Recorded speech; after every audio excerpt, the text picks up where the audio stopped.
안녕하십니까? 행복한 안식일입니다. 하나님과의 새로운 만남에 같이 하신 여러분들을 진심으로 환영합니다. 아가서 8장에는 너는 나를 인같이 마음에 품고 도장같이 팔에 두라. 사랑은 죽음같이 강하고 이 사랑은 많은 물이 꺼치지 못하겠고 홍수라도 엄몰하지 못하리니 마음에 품고 도장같이 팔에 두어야 하는 것이 바로 하나님의 사랑임을 알게 하시니 감사합니다. 주님께서 주시는 그 사랑 넘치게 받기를 원합니다. 저와 모든 성도님들 마음에 그 사랑이 흘러 넘치고 우리의 온몸을 적셔 사랑으로 다시 태어나기를 원합니다. 주님의 사랑 안에 머물 때 모든 걱정, 근심, 죽음까지도 우리에게는 아무것도 아닌 것이 될 거라 믿습니다. 이미 보여주신 주님의 깊은 사랑에 감사하며 다 같이 찬양하기 원합니다. 164장 예수님 사랑하심을 힘차게 찬양하시겠습니다.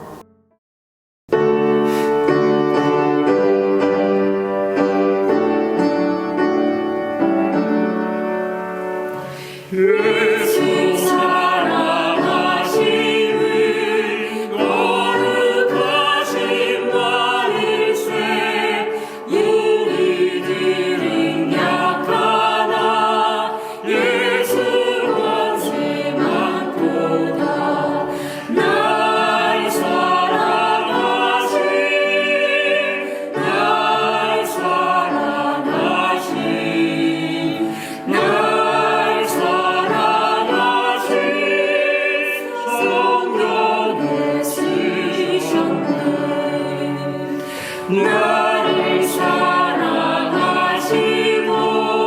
나의 죄를 다 씻어 하늘 문을 여시고 들어가게 하시는 날 사랑하신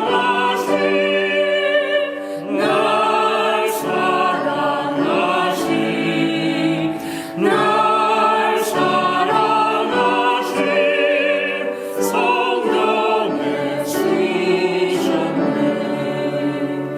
세상 지날 동안에 나와 너를 가시고 옛날까지 인도해 천국 가게 하소서. 날 사랑하신 날 사랑하신 날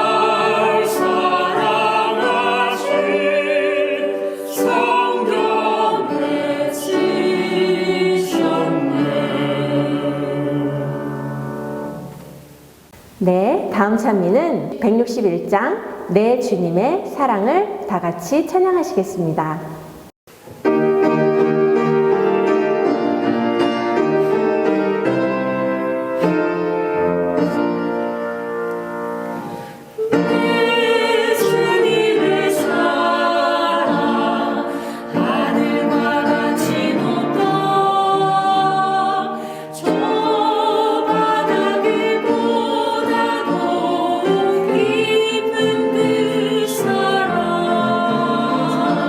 나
안녕하세요.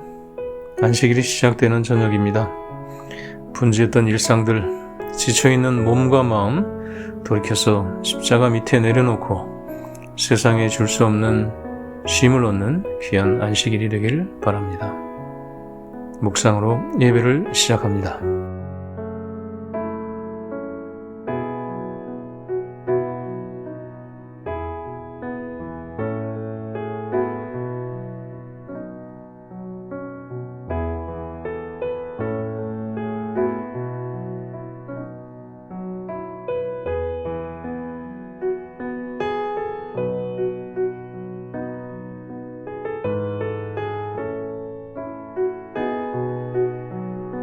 차찬미 363장 어려운 일 당할 때 다 같이 힘차게 참여하시겠습니다.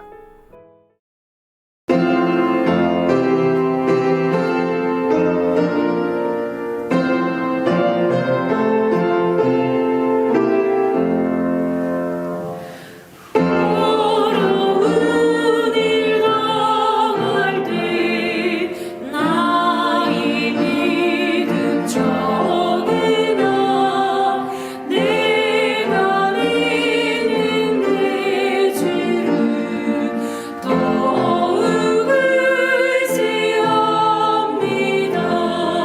세월 지나갈수록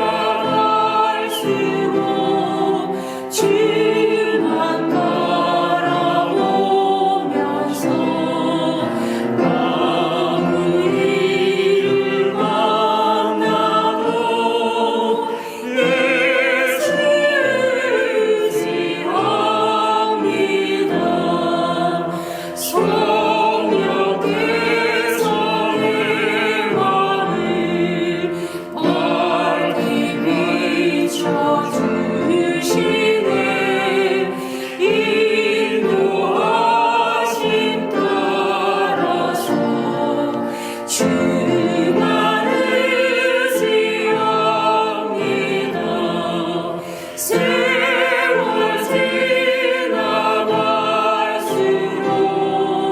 주만 바라보면서 아무리 일을 만나도 예수 의지합니다.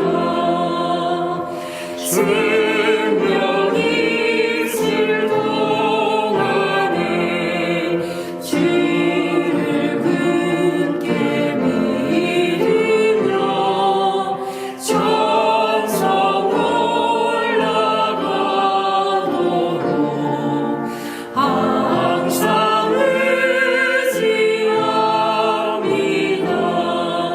세월 지나갈수록 주만 바라보면서 아무 일을 만나도 예수 의지합니다.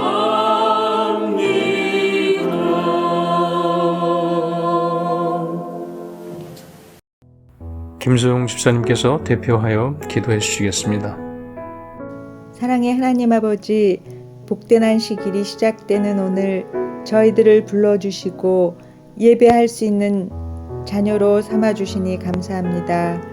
우리가 살아가면서 지친 마음이 되어 영적인 가뭄과 피할 수 없는 상실감과 기억들을 충만한 은혜의 단비로 씻어주시고 말씀으로 우리의 내면을 치유받는 시간으로 허락하여 주시옵소서. 그래서 우리의 마음이 온전히 주님의 처소가 될 수 있도록 인도하여 주시옵소서. 하나님 아버지, 우리의 심령을 감찰하시어 뜨겁게 새롭게 하여 주셔서 주님의 따뜻한 온기를 함께 나누며 하늘의 평화가 넘치는 교회로 성장하게 하여 주시옵고, 목사님 말씀을 선포하실 때에 저희의 심령의 귀가 열리고 성령의 큰 감동을 받아 살아 움직이는 역사가 일어나게 인도하여 주시옵소서. 예수님의 이름으로 기도드렸습니다. 아멘.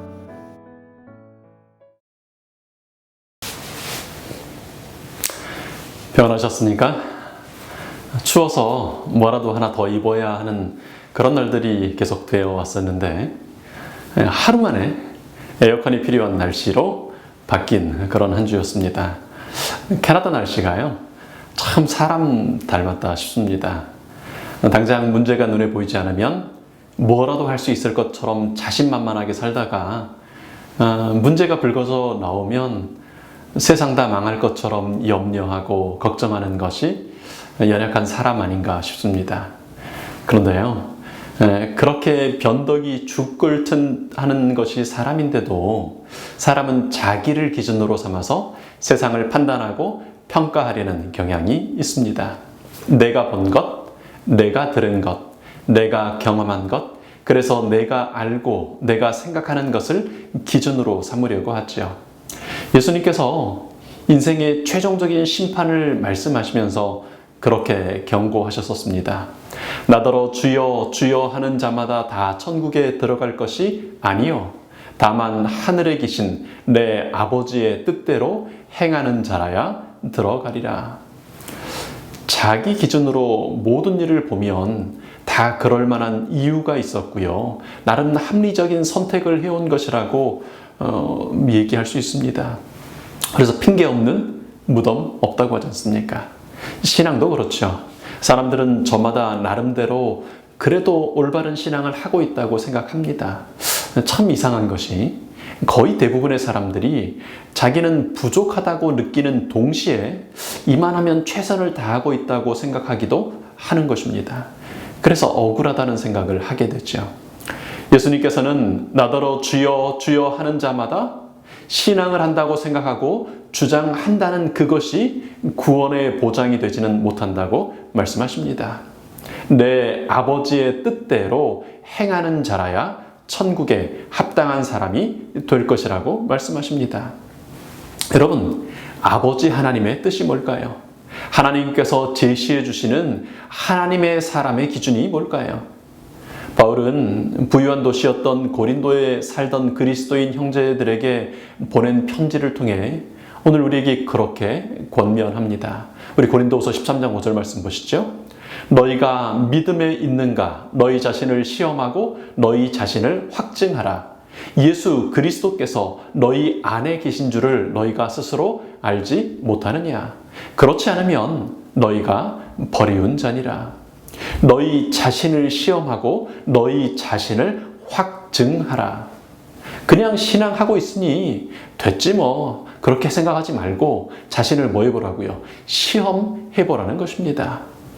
나의 신앙이 주님 주님 그렇게 이름만 부르는 신앙인지, 그러면서 그것이 삶에 영향을 미치지 못하는 신앙인지, 아니면 정말 하나님의 뜻대로 살아가는 삶이 되는 신앙인지 보라는 것입니다. 여러분, 시험을 위해서라면요, 시험 문제가 있어야 합니다. 그리고 그 문제에 대한 답에 정확히 정리된 정보가 있어야 합니다. 고등학교 다닐 때 한 선생님 그 과목에서 종종 수업 시간에 가르쳐 주신 내용하고 시험 내신 그 문제의 답이 다른 경우가 있었습니다. 아주 혼란스러운 문제거리가 됐었거든요.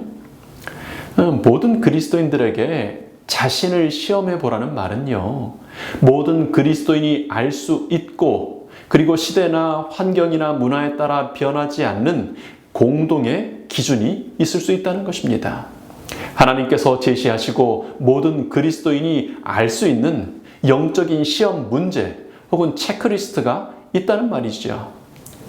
우리가 잘 아는 예수님의 대사명 명령을 보시면요, 예수님은 이제 그분을 믿는 우리 모두가 실천해야 하는, 그렇게 살아가야 하는 그리스도인 삶의 대헌장을 이렇게 말씀하십니다. 우리 마태복음 28장 19절부터 보시죠.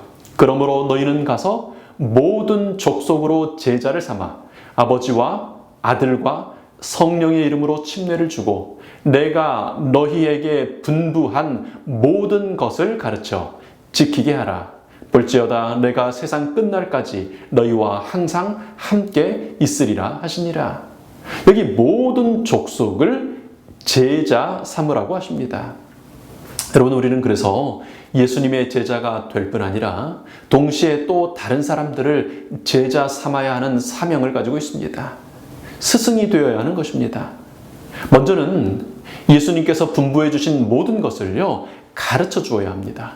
뿐만 아니라 예수님께서 분부하신 그 모든 것을 지킬 수 있도록 도와주는, 훈련시키는 일을 해야 합니다. 그래서 우리가 그것을 흔히 제자 훈련한다고 하지 않습니까?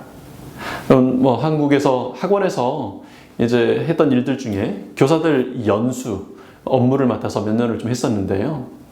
이제 처음 그 업무를 맡아서 연수를 마쳤습니다. 그리고는 이제 교사들에게 피드백을 받았어요. 그리고 그 교사들이, 신입 교사들이 간 원장님들에게 피드백을 받았습니다. 교사들도 그렇고요. 그렇게 연수를 해서 보낸 그 학원의 원장님들이 솔직하게 얘기하는 분들이 도움이 안 된다는 겁니다. 그래서 다시 한번 그 이 2달 후에 있는 또 다른 연수 과정을 하나하나 세심하게 지켜보니까 만족을 못하는 게 당연하겠더라고요. 무엇을 가르침 받는지, 어떤 훈련이 되어야 하는지를 정확히 정해지지가 않은 것입니다. 그래서 그때부터 2년 동안 연수해야 될 내용들을 다 정리했습니다. 교사가 되려면 어떤 자질이 필요하고, 또 특별히 이 학원의 그 교환들을 가르치는데 어떤 내용들을 배워야 하고 어떤 것들을 익혀야 하는지 그것들을 다 정리했습니다. 그리고 그 내용들이 이제 처음 교사해 보겠다고 온 신입 교사들의 몸에 완전히 익을 때까지 훈련하는 그런 과정들을 만들고 시간표를 만들었어요.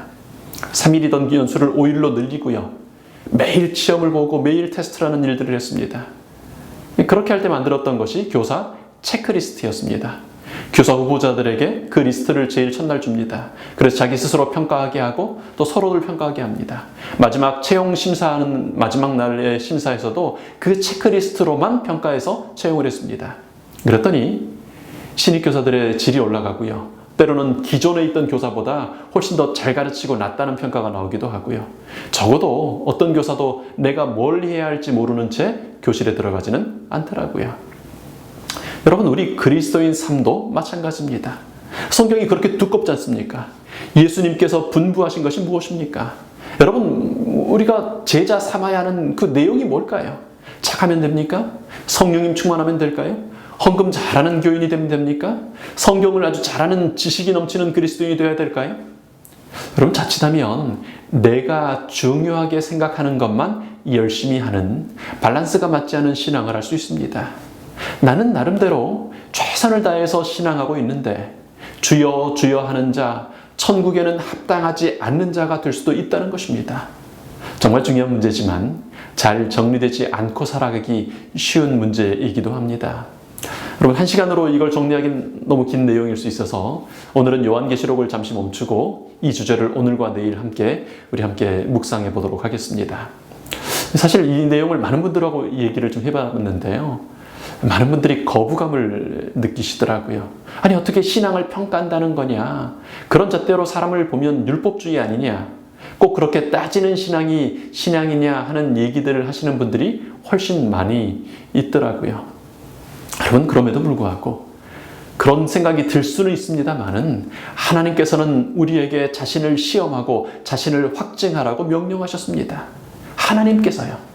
여러분, 무엇을 근거로 내가 주여 주여 하는 말로만 하는 그리스도인인지 아니면 하나님의 공의가 용납해 줄 수 있는 그리스도인인지를 알 수 있습니까? 여러분, 하나님은 우리를 은혜로 구원하십니다. 공로가 없는 죄인을 사랑으로 구원하시지요. 그래서 우리는 이미 구원받은 사람들입니다. 오른편 십자가의 강도처럼요, 우리는 아무것도 한 것 없이 믿음으로 구원받습니다. 그러니 아무렇게나 살면 될까요?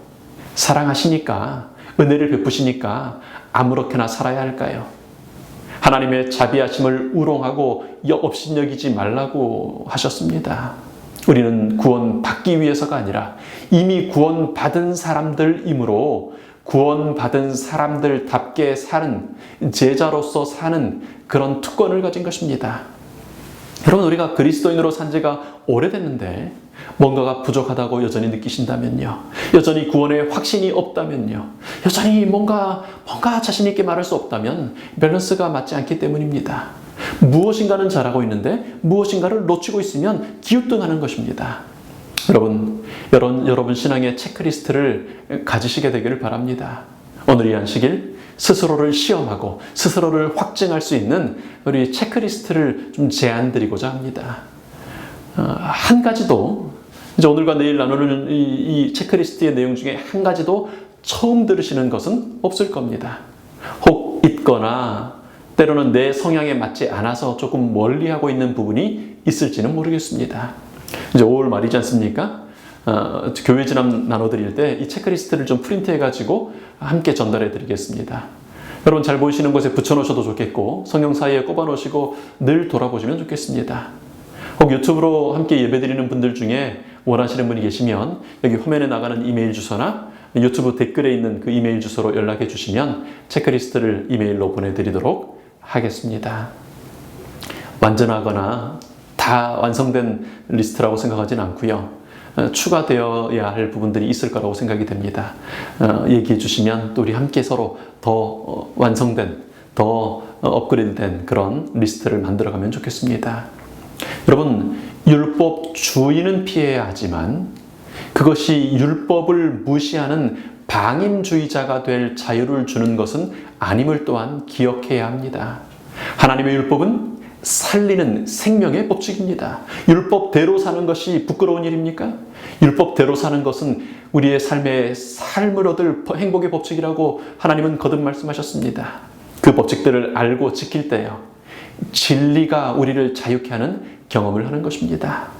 정말 감사한 것이요, 우리 성도님들께서 오늘 나눌 이 체크리스트의 대부분의 것들을 성심으로 하고 계신다고 하는 것 때문입니다.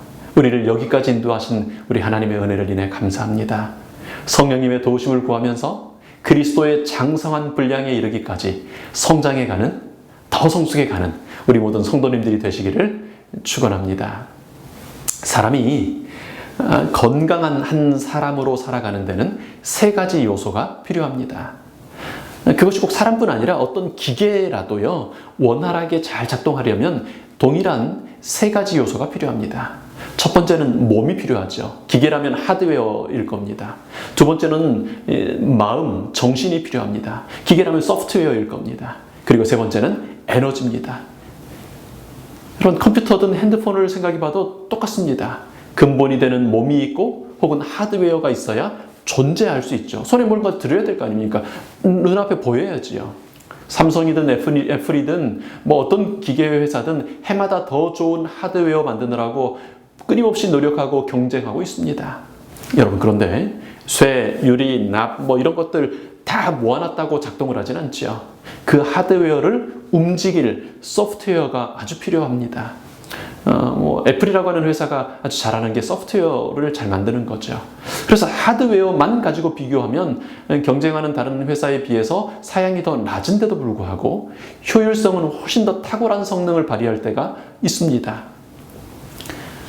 그렇게 하드웨어가 소프트웨어가 준비되고 나면요, 그게 전부는 아니죠. 우리는 핸드폰을 사용하면서 매일 뭐 하죠? 충전하죠. 아무리 좋은 차가 있어도 연료가 없으면요, 그냥 비싼 고철 덩어리일 뿐이지 않습니까? 마지막으로 그래서 에너지가 있어야 합니다. 어떤 분들은 하드웨어에 집중합니다. 어떤 분들은 소프트웨어가 정말 중요하다고 집중합니다. 어떤 분들은 에너지가 제일 중요하다고 얘기합니다. 아니죠. 아니에요. 세 가지 모두가 함께 협력하여 잘 융화되고 작동을 잘하는 그런 밸런스가 중요합니다.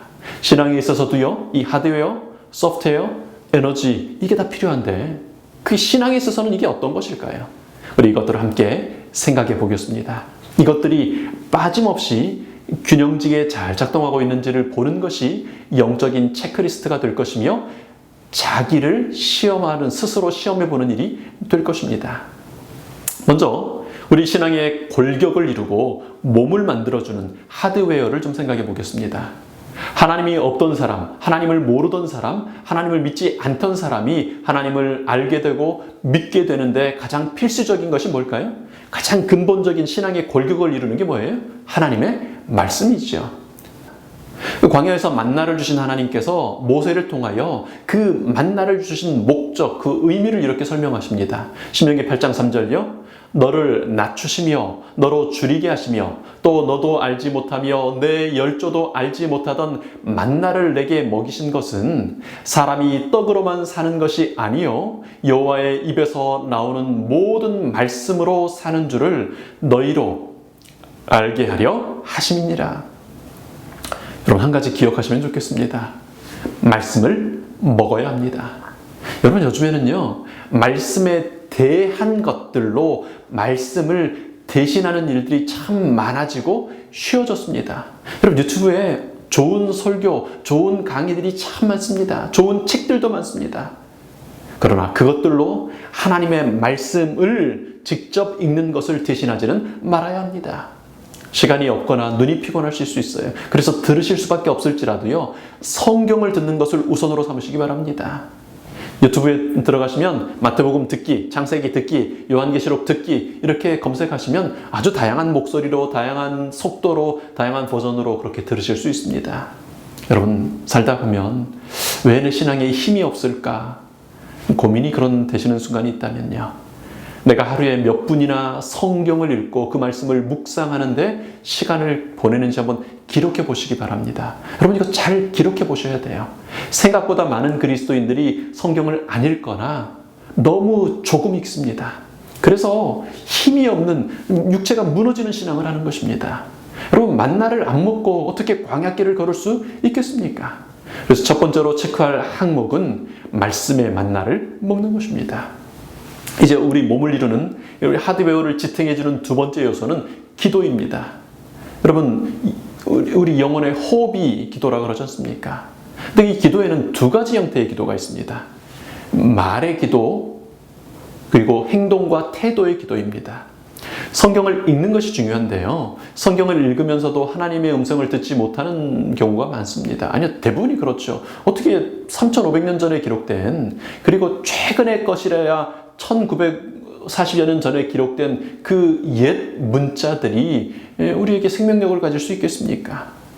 기도는 성경의 문자에 가리워진 하나님을 직접 만나게 하는 능력이 됩니다. 말의 기도는 죄의 자백, 믿음의 고백, 중보기도, 찬양이 있습니다. 찬양은 곡조가 붙은 기도라고 합니다. 죄인은 죄 자체를 깨닫지 못합니다. 그런데 말씀을 읽다 보면 죄를 보게 되죠. 그래서 우리는 이제 기도하는데 죄에 대한 자백과 회개의 기도를 하게 되는 것입니다. 현대인들이 점점 잊어져 가는, 점점 그 게을리하는 기도의 내용이 이 회개의 기도가 아닌가 싶습니다. 라우디게아의 병이지 않습니까? 나는 부자라 부요하여 부족한 것이 없다고 착각하고 자만하여 자백의 기도, 회개의 기도를 잘 하지 않게 되는 거 아닌가 싶습니다.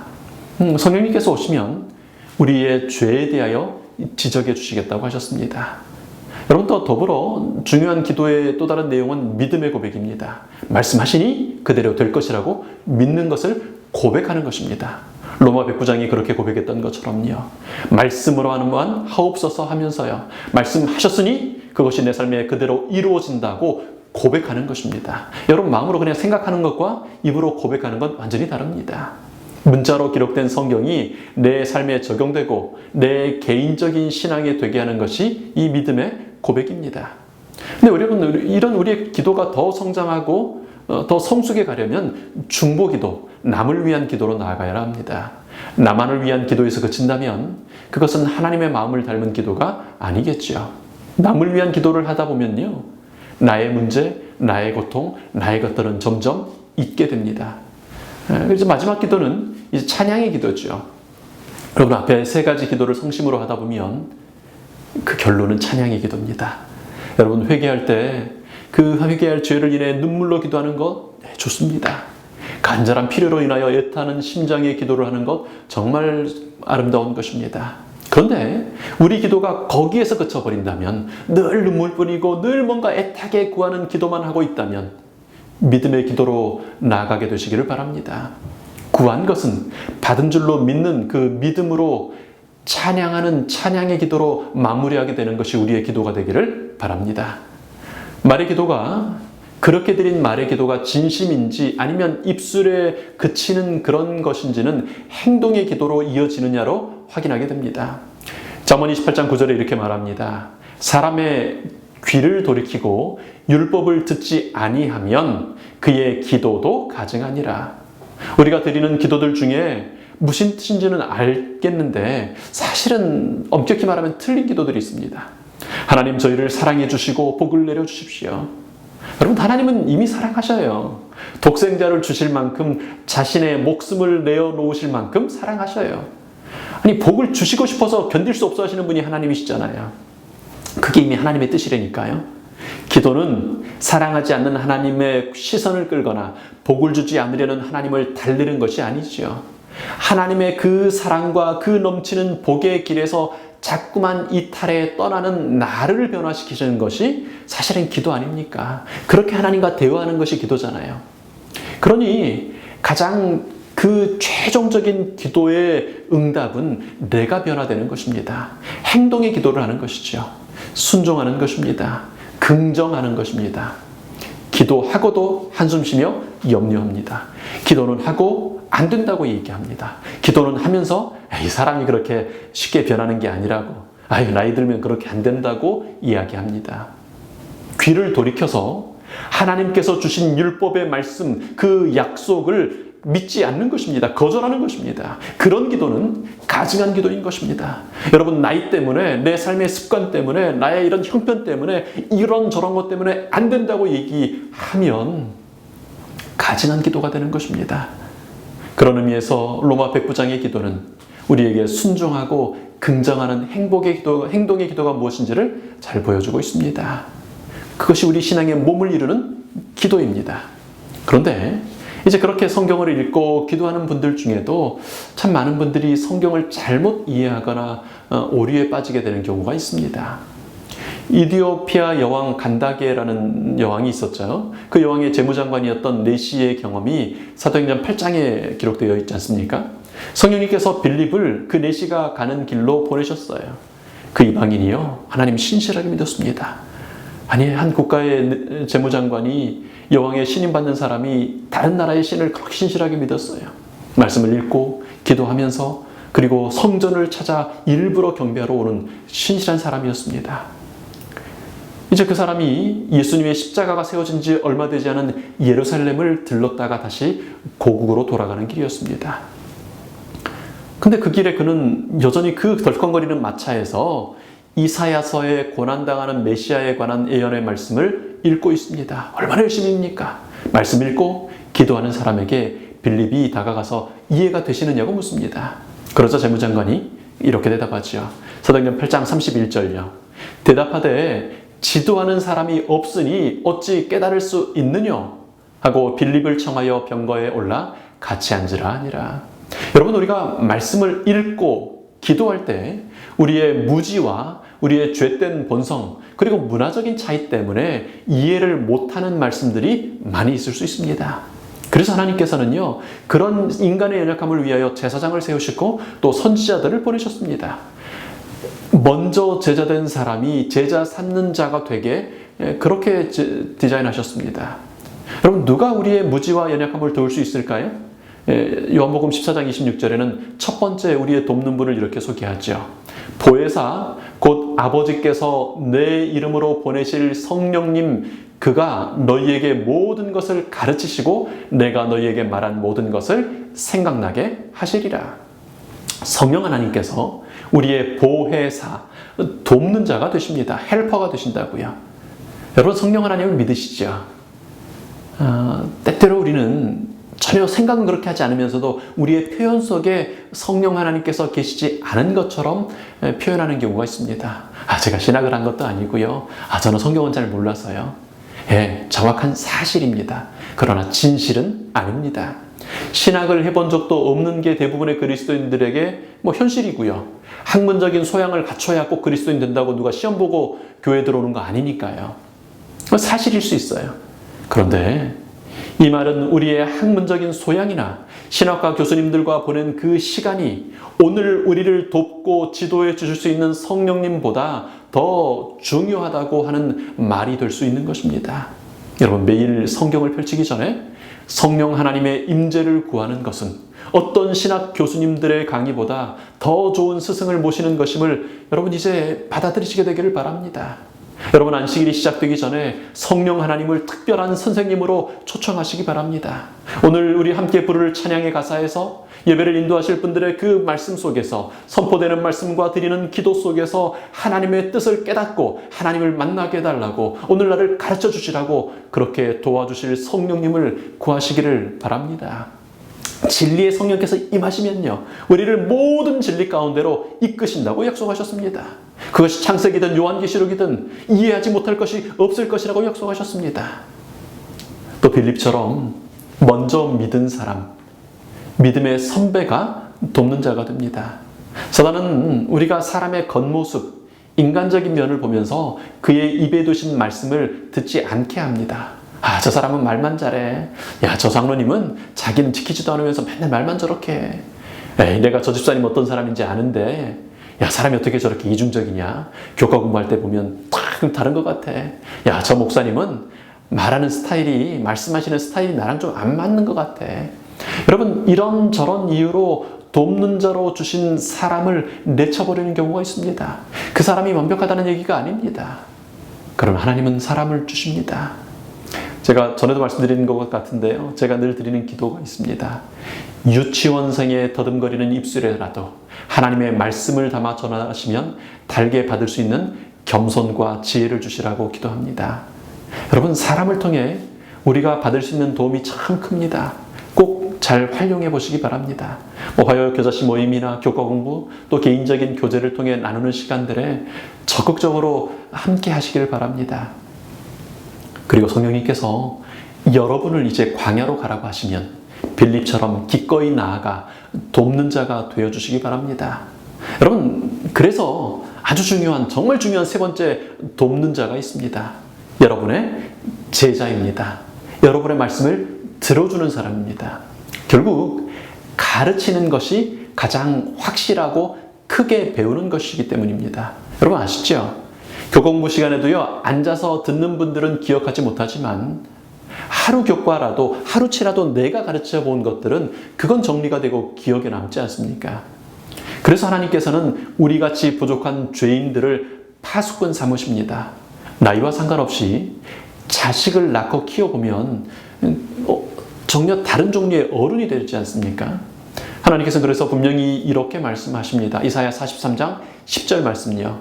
나 여호와가 말하노라. 너희는 나의 증인, 나의 종으로 택함을 입었나니 이는 너희로 나를 알고 믿으며 내가 그인 줄 깨닫게 하려 함이라. 우리가 증인 역할을 맡고 종 역할을 맡은 것은요, 이미 내가 알고 있고 믿음이 좋기 때문에 또 다른 사람들을 위해서가 아닙니다. 내가 일하면 하나님 나라에 이만큼 덕이 될 것이기 때문이 아니라고 여기 얘기하세요. 그렇게 해봐야 알 수도 있고, 그렇게 해봐야 믿음도 자라며, 그렇게 해봐야 내가 하나님이 누구신지를 깨달을 수 있는 기회가 될 수 있기 때문입니다. 우리 교회에서도 중보기도 운동을 함께 하시는 분들이 종종 그런 말씀을 하셔요. 설교 들을 때보다 그 10분 동안 잠깐 하루에 한마디 서로 말씀 나누기 위해서 성경 읽고 그 나누는 것이 훨씬 기억에도 남고 감동이 된다고요. 여러분, 그것이 하나님의 지혜가 우리를 위해 준비하신 방법이기 때문에 그렇습니다. 오늘은 우리 신앙의 하드웨어, 신앙의 골격을 살폈습니다. 이제 내일은 이어서 소프트웨어, 그리고 에너지에 대한 말씀을 함께 나누겠습니다. 우리 좀 정리해 보실까요? 사람은 각자의 개성이 있고 달란트가 다 다릅니다. 그러나 하나님은 우리에게 우리 자신을 시험해보고 우리 자신을 확증하라고 요청하십니다. 주여 주여 하는 자마다 다 천국에 가는 것은 아니라고 하십니다. 제자를 삼으라고 하십니다. 여러분, 자신을 시험해보려면 모든 그리스도인에게 공통적인 시험 문제가 있어야 합니다. 제자를 삼으려면 제자 훈련, 교환이 있어야 합니다.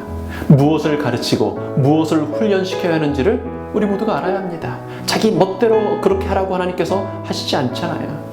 건강한 그리스도인 삶을 이루는 세 가지 중 오늘은 그 첫 번째가 되는 골격, 몸, 우리 하드웨어를 살폈습니다. 무엇이죠? 말씀, 기도, 돕는 자입니다. 이 저녁 주무시기 전에 내 매일의 삶에 이런 골격이 튼튼하게 서 있는지 스스로 시험해 보시기 바랍니다.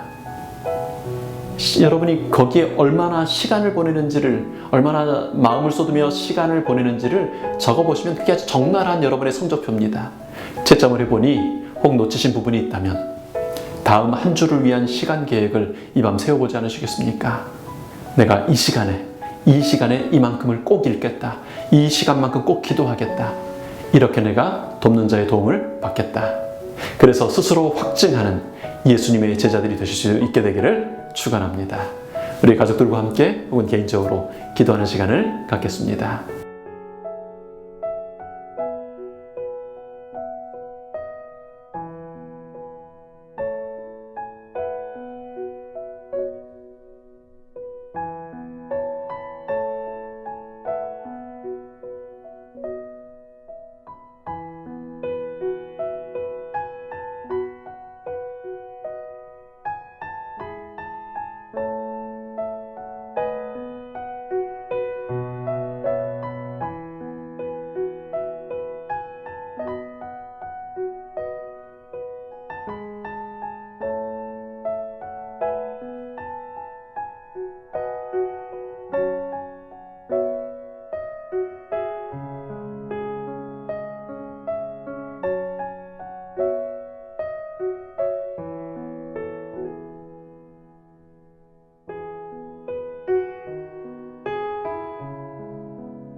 아버지 하나님, 저희의 드린 기도를 들으셨음을 인하여 감사합니다. 저희들 균형 잡힌 건강한 그리스도의 삶을 살기를 원하오니 이 저녁 드린 저희들의 기도에 따라 그렇게 응답해 주시는 하나님의 능력을 따라 우리에게 이 모든 것들을 제시해 주신 하나님의 지혜를 따라 균형 잡힌 그리스도의 삶을 살 수 있도록 인도하여 주시옵소서. 이 밤 평안히 쉬게 하시고 밝은 아침 건강하고 기쁜 모습으로 일어나 또한 한 번 더 예배의 자리에 하나님 만남의 자리에 함께하게 하시기를 구하올 때 고마우신 예수님 이름으로 기도합니다.